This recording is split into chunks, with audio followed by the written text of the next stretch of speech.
Halo sahabat Sonora dan smart listener semuanya. Sekarang kita berada di Museum Sandi, lebih tepatnya bersama dengan Kepala Museum Sandi, Bapak Setio Budi Prabowo. Oke, kita akan mengajukan beberapa pertanyaan ya Pak, mengenai Museum Sandi. Banyak ini sahabat Sonora dan smart listeners ini bertanya-tanya, apa sih Museum Sandi itu Bapak? Oh ya. Jadi Museum Sandi adalah salah satu museum yang ada di Yogyakarta dan satu-satunya museum kriptologi yang ada di Indonesia, bahkan di Asia. Koleksinya isinya mengenai sejarah persandian di Republik Indonesia dan juga koleksi mesin-mesin sandi. Dan Museum Sandi merupakan salah satu dari 4 museum tentang kriptologi yang ada di dunia. Kita saat itu yang nomor 3. Dulu hanya ada di Amerika, terus kemudian di Inggris, nah yang ketiga di Indonesia.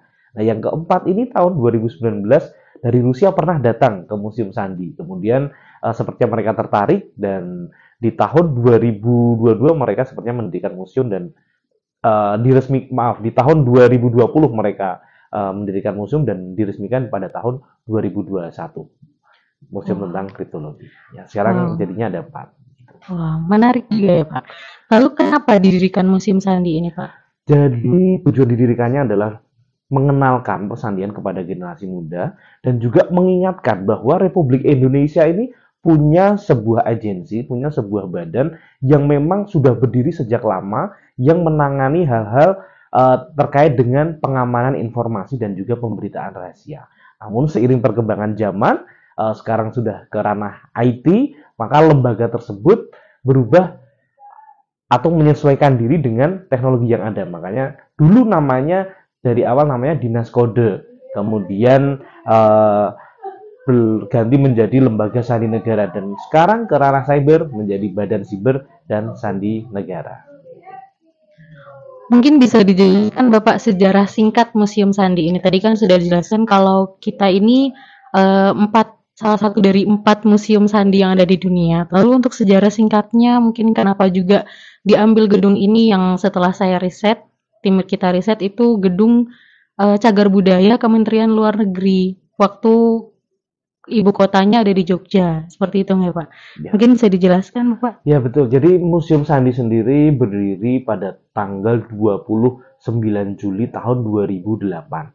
Saat itu lokasinya masih jadi satu dengan Museum Perjuangan. Jadi lokasinya ada di basement Museum Perjuangan. Namun sejak tahun 2014 itu Lembaga Sandi Negara diberi kesempatan untuk menggunakan sebuah bangunan yang dulunya pernah jadi kantor Kementerian Luar Negeri yang berlokasi di Kota Baru. Dan itu sangat relate dengan sejarah berdirinya Sandi Negara. Dulu berdirinya Sandi Negara itu juga ada di Kota Baru. Nah, itu ditandai dengan adanya Monumen Sanapati. Ya, jadi Sanapati itu kepanjangan dari Stana Parok Sarta Bakti. Stana itu tempat, Parok Sarta kerahasiaan, Bakti pengabdian artinya. Jadi Stana Parok Sarta Bakti itu adalah tempat untuk mengabdi kepada hal-hal yang bersifat rahasia. Dan itu didirikan di Kota Baru. Dan memang sudah menjadi hal yang kebetulan gitu kan. Ada sebuah gedung di Kota Baru yang memang dapat digunakan sebagai museum. Oleh karena itu tanggal 29 Januari 2014 Museum Sandi berpindah dari yang sebelumnya di Museum Perjuangan ke sebuah gedung yang berlokasi di Jalan Faridan Muridanoto nomor 21 Kota Baru Gondokusuman Kota Yogyakarta. Jadi begitu sejarah berdirinya Museum Sandi. Dan sampai sekarang Museum Sandi lokasinya masih berada di Kota Baru. Wah, sangat menarik ternyata sejarah berdirinya dan kenapa dipilihnya gedung ini ya, Pak. Ya. Mungkin kita bisa minta Bapak untuk pesan gitu. Mungkin bisa, ayo sahabat Sonora dan smart listener kita berkunjung ke Museum Sandi seperti itu. Oh ya. Oke, untuk Sobat Sonora dan Smart Listeners, jika Sobat Sonora dan Smart Listener main ke kota Yogyakarta, jangan lupa mampir ke Kota Baru. Ya. Nah, di Kota Baru itu ada sebuah museum yang cukup unik, yaitu Museum Sandi. Bisa di-follow IG-nya di @museum.sandi gitu kan, atau cari di YouTube Museum Sandi, atau bahkan di Google, itu juga sudah ada Museum Sandi. Dan Museum Sandi cukup unik karena menempati sebuah bangunan Indis ya, dan itu bangunan yang cukup cantik sesuai juga dengan bangunan-bangunan lain di Kota Baru dan merupakan bangunan cagar budaya. Nah, kalau mau lebih asik dan seru lagi bisa dinikmati di sore hari. Kalau ingin berkunjung malam hari silakan. Di hari Jumat Museum Sandi buka sampai pukul 21.00. Jadi sobat listeners dan sobat sonora dan smart listeners jangan lupa. Kalau ke Kota Jogja mainlah ke Kota Baru. Karena di Kota Baru ada Museum Sandi, ya Pak. Betul sekali. Baik, terima kasih banyak Bapak Setio Budi Prabowo atas waktunya untuk mewawancara ini. Baik sahabat Sonora dan Smart Listener semuanya, setelah ini kita akan melihat koleksi-koleksi yang ada di Museum Sandi. Langsung saja kita beralih ke Museum Sandi.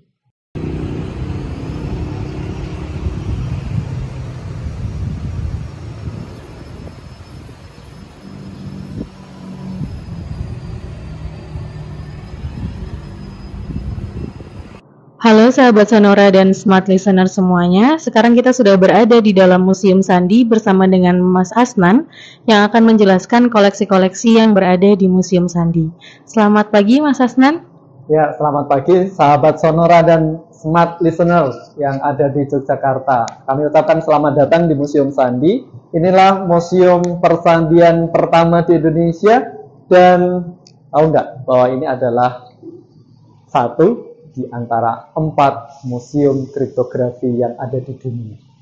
Di Indonesia baru ada satu, yaitu Museum Sandi yang ada di Yogyakarta. Kita sekarang akan melihat koleksi apa saja yang ada di Museum Sandi. Oleh sebab itu, secara virtual, teman-teman ataupun sahabat Sonora akan saya ajak masuk ke ruang yang pertama, ruang introduction. Silahkan.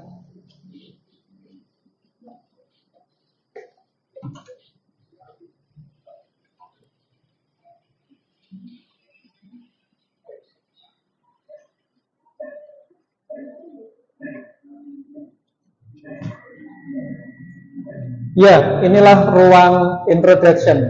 Di ruangan ini, setiap pengunjung dari Museum Sandi akan dikenalkan dengan apa itu sandi. Karena persandian itu merupakan bagian daripada ilmu kriptologi. Maka, mungkin kameranya bisa disorot di sini. Nah, inilah kriptologi. Ilmu tentang bagaimana kita merahasiakan informasi tertentu ataupun menjaga keamanan dari sebuah informasi. Nah, selain itu, di ruangan ini, pengunjung juga akan dikenalkan tentang bagaimana teknik-teknik persandian yang digunakan oleh masyarakat, baik itu dari zaman dulu maupun yang saat ini masih digunakan di dunia cyber. Mari, silahkan nanti kita akan lanjutkan ke ruang sandi klasik. Ruang sandi klasik ada di sebelah sini.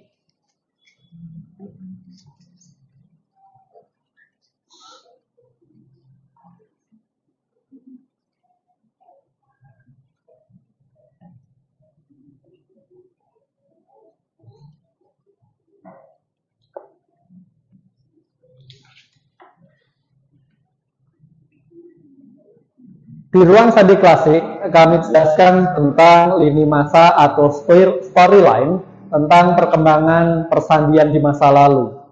Bagaimana nanti pengunjung akan mengetahui bahwa orang-orang Sumeria sudah menggunakan teknik tertentu untuk menjaga integritas informasi yang mereka kuasai.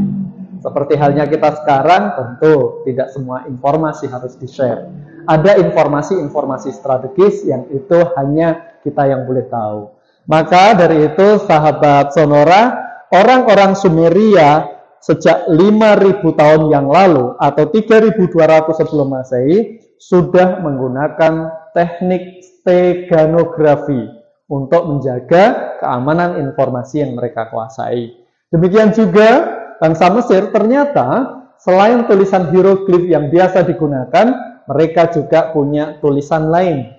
Nah, tulisan lain inilah yang waktu itu disebut dengan tulisan demotik, biasa digunakan oleh masyarakat umum.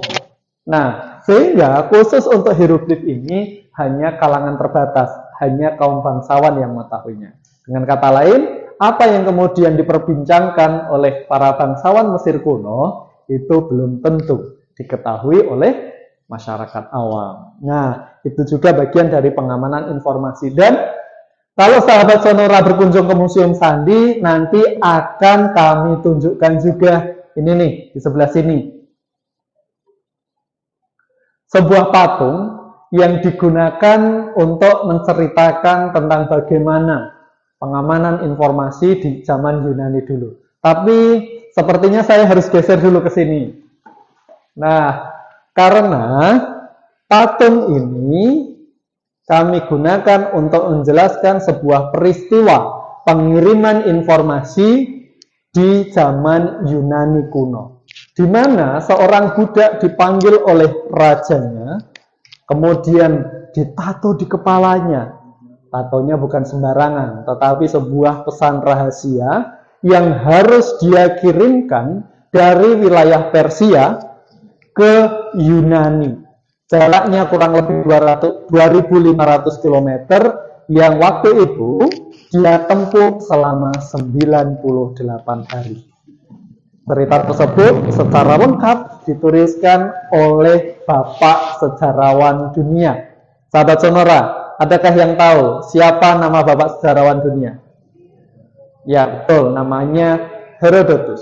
Dalam bukunya The Histories atau dalam bahasa aslinya Historia, Herodotus menceritakan tentang bagaimana seorang budak mengirimkan informasi rahasia dari Persia ke Yunani dalam rangka untuk membuat intrik tertentu.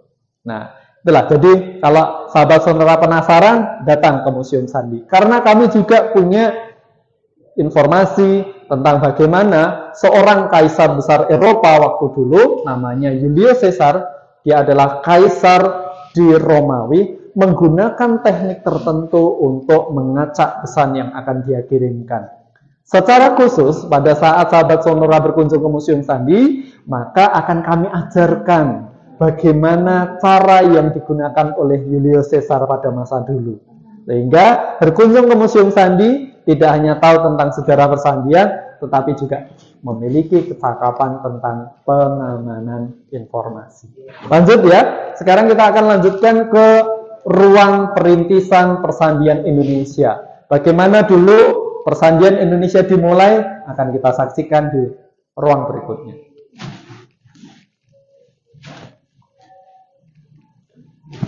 Ya, kita masuk ke ruang perintisan.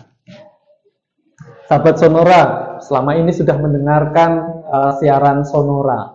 Tetapi apakah sahabat Sonora tahu di mana studio dari Sonora? Ya, studio Sonora, kalau boleh kasih bocoran, itu ada di Kota Baru, Yogyakarta. Ya, sahabat Sonora, selama ini sudah mendengarkan siarannya Sonora.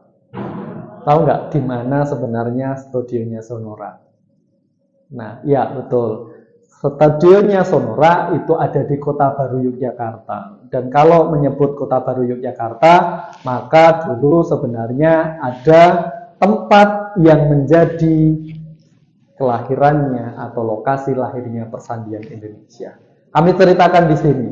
Dulu pada tahun 1946 di Yogyakarta, tepatnya di Kota Baru, Mr. Amir Syarifuddin sebagai Menteri Pertahanan pertama Republik Indonesia memerintahkan kepada Dr. Rubiono Kertopati untuk mendirikan satu badan pemberitaan rahasia untuk kepentingan pemerintah Republik Indonesia. Tepat waktu itu tanggal 4 April 1946, perintah tersebut didapatkan oleh Dr. Rubiono Kertopati, maka pekerjaan pertama yang beliau tunaikan adalah menyusun sistem sandi pertama Republik Indonesia. Inilah yang kemudian dikenal sebagai buku Kode C, sistem sandi pertama Republik Indonesia, yang digunakan awalnya memang di Kementerian Pertahanan, tetapi berdasarkan perkembangan waktu di saat itu, maka organisasi ataupun instansi-instansi lain juga menggunakan sistem sandi yang sudah disusun oleh Pak Rubiono Kertopati. Mana saja, ada bagian kepresidenan, ada di Kementerian Penerangan, ada di Kementerian Pertahanan sendiri, bahkan Perdana Menteri itu juga menggunakan sistem sandi yang digunakan atau diciptakan oleh Pak Rubiono Kertopati. Secara khusus, figur ini memang luar biasa. Beliau sebagai Bapak Persandian Indonesia, menurut sejarah yang kami baca, ternyata menguasai 4 bahasa asing, yaitu bahasa Inggris, bahasa Perancis, bahasa Jerman, dan bahasa Belanda. Dengan kemampuan bahasa yang beragam itu, maka sistem sandi yang disusun oleh Pak Rubiono Kertopati relatif memiliki tingkat kesulitan yang lebih tinggi dibandingkan kalau hanya menguasai 1 atau 2 bahasa. Sahabat Sonora, berapa bahasa yang kamu kuasai? Nah, setelah ini kita akan lanjutkan ke ruang berikutnya, yaitu ruang diorama kamar sandi darurat pada saat terjadi agresi militer Belanda kedua. Ya. Inilah diorama dari rumah sandi Dukuh, yang bangunan aslinya ada di Purwoharjo, Samigaluh, Kulon Progo, Yogyakarta.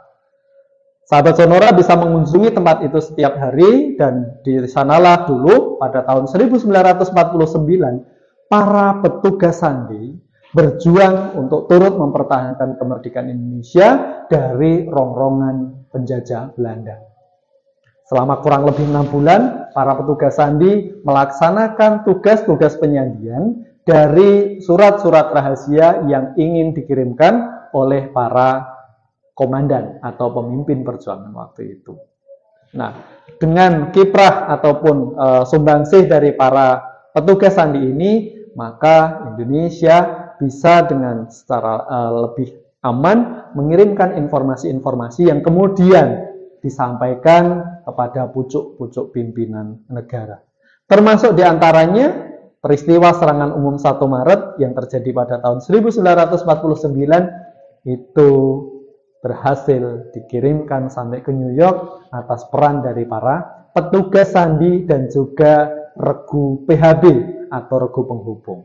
Nah, seperti apa cara dari regu penghubung ini mengirimkan informasi? Nanti kita akan bisa saksikan di ruang berikutnya, ruang penegakan sandi Indonesia.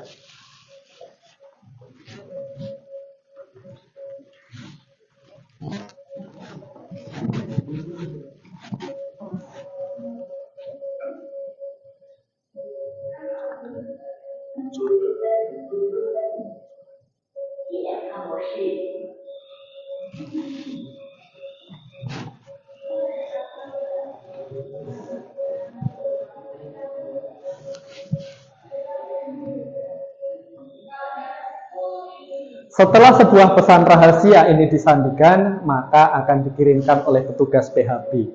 Pengiriman bisa melalui kurir. Nah, kurir dalam mengirimkan informasinya bisa dengan bersepeda ataupun berjalan kaki. Ada juga yang kemudian memanfaatkan burung merpati. Nah, tetapi waktu itu yang menjadi andalan untuk pengiriman informasi rahasia, alat komunikasi yang mutakhir waktu itu atau yang cukup bisa diandalkan waktu itu adalah radio. Nah, kalau sekarang sonora bisa kita dengarkan setiap hari. Kalau di masa dulu para regu PHB mengirimkan informasi rahasia di waktu yang sangat terbatas. Mereka memilih waktu di antara tengah malam sampai dengan dini hari untuk mengirimkan informasi-informasi rahasia. Seperti yang dilakukan oleh regu PHB Auri Udo yang bertugas di wilayah Sumatera Tengah waktu itu, di mana pada masa itu Ketua PDRI Mr. Safrudin Prawira Negara berada di Bukit Tinggi, kemudian berpindah ke Bidar Alam yang sekarang masuk Kabupaten Solok Selatan. Di sana para petugas sandi bersama dengan regu PHB bermarkas di satu bangunan milik masyarakat atau yang sekarang dikenal dengan nama Surau Bulia. Selama kurang lebih 3 bulan, para petugas sandi bersama dengan regu PHB turut berjuang untuk mempertahankan kemerdekaan Indonesia dengan bertugas untuk mengirimkan ataupun menerima informasi-informasi rahasia. Termasuk keberhasilan daripada serangan umum 1 Maret itu bisa diterima oleh para pemimpin kita di Bidar Alam 1 hari setelah peristiwa itu terjadi di Yogyakarta. Dengan kecepatan informasi, saluran informasi waktu itu, maka tidak butuh waktu lama informasi tersebut dapat disampaikan kepada para delegasi kita yang ada di Dewan Keamanan PBB. Sehingga waktu itu propaganda-propaganda yang dilakukan oleh Belanda dapat kita patahkan. Dan kita bisa membuktikan bahwa Republik Indonesia masih ada, TNI masih ada, dan Indonesia tetap berjaya. Nah, setelah melalui beberapa kali perjuangan fisik, maka konfrontasi antara Indonesia dengan Belanda harus diselesaikan melalui meja perundingan. Beberapa perundingan yang dilakukan oleh Indonesia dan Belanda, termasuk diantaranya konferensi meja bundar.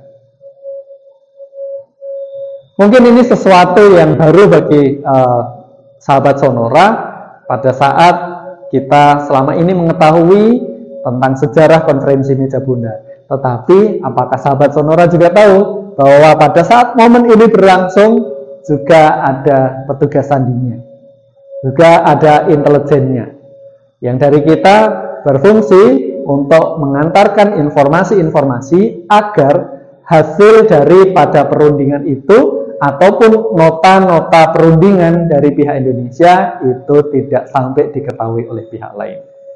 Nah, peran-peran seperti itulah yang selama ini mungkin tidak terungkap. Agar dari itu sahabat Sonora datang ke Museum Sandi, karena di Museum Sandi itu tidak hanya mengetahui tentang bagaimana teknik persandian, tetapi juga peran daripada persandian, sejarah persandian, dan tentu saja di sini kita bisa mempraktekkan cara-cara penyandian. Oh iya, di Museum Sandi tidak hanya satu lantai saja, nanti setelah ini kita juga akan ke ruangan lain yang ada di lantai 2. Sebelum naik ke lantai 2, saya ingin tunjukkan dulu satu koleksi masterpiece di Museum Sandi. Apa itu? Mesin Sandi SR64. Inilah mesin sandi pertama buatan Indonesia yang dirancang oleh Lembaga Sandi Negara atau yang dulu namanya Jawatan Sandi. Sejak tahun 1960, Jawatan Sandi mengembangkan mesin-mesin untuk persandiannya. Dan berhasil dibuat SR64 dengan jumlah waktu itu ada 49 unit, dan salah satunya kemudian diabadikan di Museum Sandi. Nah, maka sahabat Sonora, kalau mau tahu tentang mesin-mesin sandi buatan Indonesia, datanglah ke Museum Sandi. Ya, sekarang kita akan ke lantai 2, karena di sana masih ada yang kemudian bisa kita saksikan. Yuk, ke lantai 2.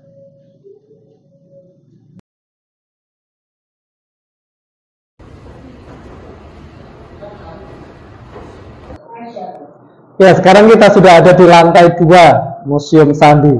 Sekarang kita akan masuk ke ruang tokoh. Silakan.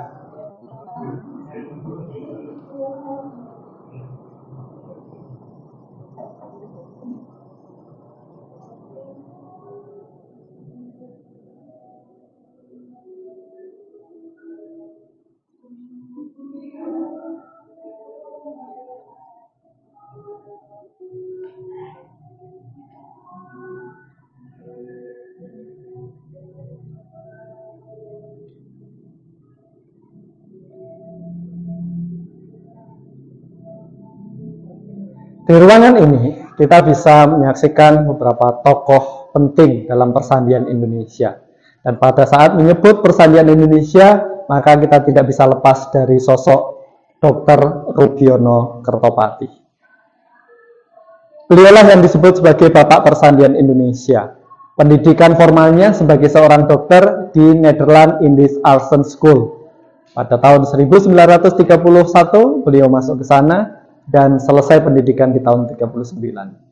Di zaman pemerintahan Hindia Belanda, beliau bertugas sebagai dokter, pernah penugasan di Papua.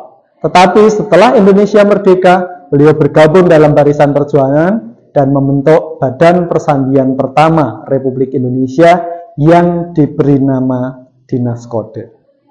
Berkat peran jasanya di bidang persandian dan juga perjuangan mempertahankan kemerdekaan Indonesia, maka oleh pemerintah Republik diberikanlah beberapa penghargaan kepada Dr. Rubiono Kertopati. Di antaranya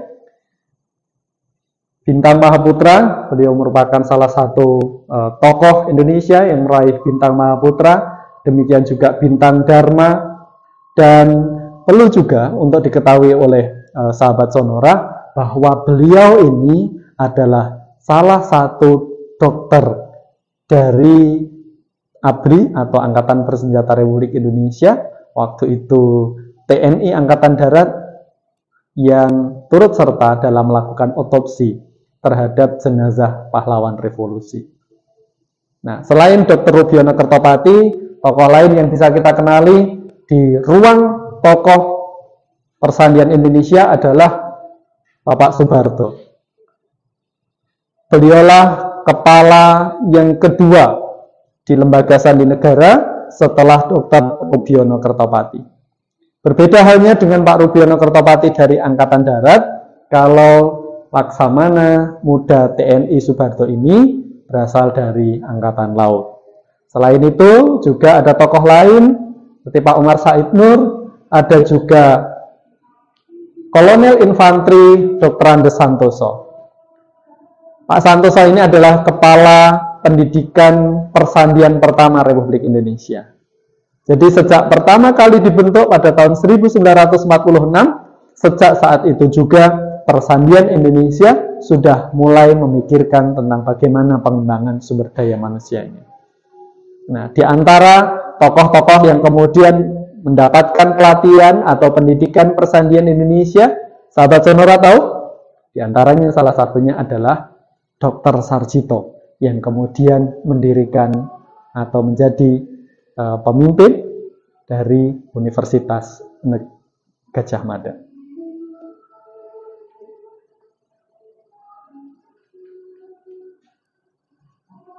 Ini koleksi-koleksi yang dihibahkan oleh keluarga Dr. Rubiono Kertopati. Ada kamera, ada jam tangan. Ini jam tangan LED pertama di dunia, itu Pak Rubiono Kertopati memiliki salah satunya. Nah,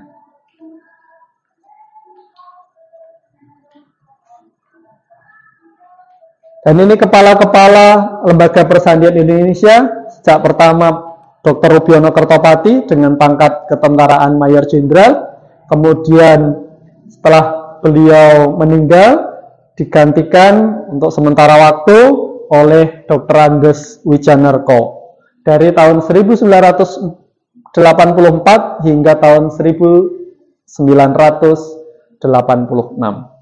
Kemudian setelah itu digantikan oleh Laksamana Muda Soeharto selama kurang lebih 12 tahun, dan di tahun 1998 Kepala Lembaga Sandi Negara dipegang oleh Bapak Laksamana Muda TNI Beni Ombun Hutagalung. Nah, kapan Museum Sandi itu didirikan? Yaitu pada saat Lembaga Sandi Negara dipimpin oleh Mayor Jenderal TNI Nahrawi Ramli SE.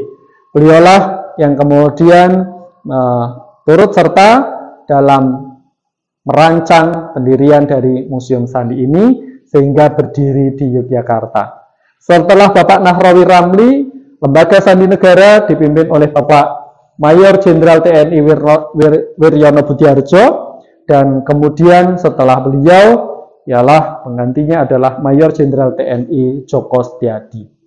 Perlu untuk kemudian sahabat Sonora ketahui bahwa di masa kepemimpinan Bapak Joko Setiadi inilah Lembaga Sandi Negara bertransformasi menjadi Badan Siber dan Sandi Negara pada tahun 2017.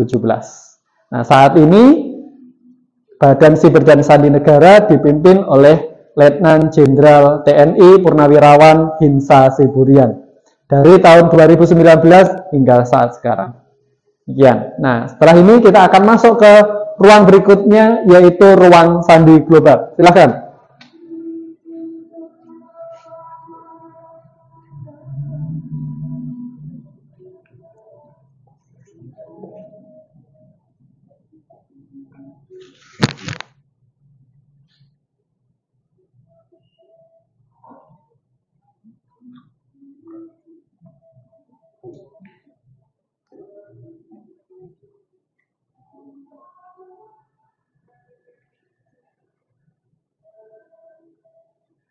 Di ruang sandi global yang ada di lantai 2 Museum Sandi ini, sahabat Sonora bisa menyaksikan mesin-mesin sandi buatan luar negeri. Ada mesin KL7 yang itu adalah buatan Amerika. Ada mesin Kraiha yang itu adalah buatan Jerman. Ada juga mesin sandi BC543, mesin sandi pertama yang digunakan oleh Indonesia yang itu adalah buatan Swedia. Selain itu, sahabat Sonora juga bisa mengenali nama-nama lembaga intelijen sinyal yang ada di dunia. Di antaranya, Indonesia memiliki Badan Siber dan Sandi Negara. Inilah lembaga pemerintah yang memiliki ketugasan dalam menjaga keamanan informasi, baik itu di pemerintahan maupun mendukung pengamanan informasi di sektor swasta maupun badan-badan usaha milik negara. Selain itu, juga kita bisa mengetahui nama organisasi intelijen sinyal milik Amerika Serikat. Sahabat Sonora tahu namanya? National Security Agency. Demikian juga untuk beberapa badan intelijen sinyal yang ada di negara-negara lain. Selain itu, di ruang sandi global ini, nanti sahabat Sonora juga bisa membaca ataupun mendapatkan penjelasan tentang sejarah persandian, peristiwa-peristiwa yang pernah terjadi di dunia. Nah, di ruangan terakhir nanti kita akan saksikan ataupun akan kita pelajari bersama tentang bagaimana persandian itu berlaku di masa sekarang. Lanjut ke ruangan terakhir, ruang edukasi.